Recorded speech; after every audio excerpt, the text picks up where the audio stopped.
मध्ये पुन्हा एकदा महायुतीचं सरकार कसं आणता येईल हा जो निर्धार आपण सगळ्यांनी व्यक्त केला त्याबद्दल देखील मी आपल्या सर्वांचे मनापासून आभार मानतो।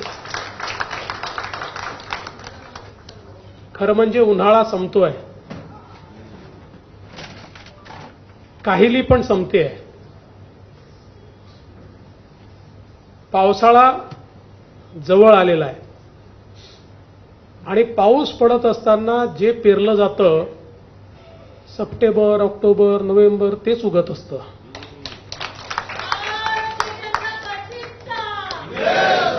त्यामुळे आता नव्याने पेरण्याची वेळ या ठिकाणी आली आहे।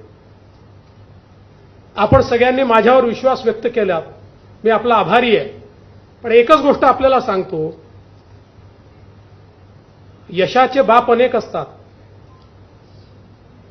पण अपयशातही अपयश ताकदीनं अंगावर घ्यायचं असतं, ते पचवायचं असतं आणि नवीन निर्धार करायचा असतो। आणि म्हणून या निवडणुकीमध्ये भारतीय जनता पक्षाचं नेतृत्व मी करत असल्यामुळे मी हे सांगितलं की हो, या अपयशाची जबाबदारी माझी आहे।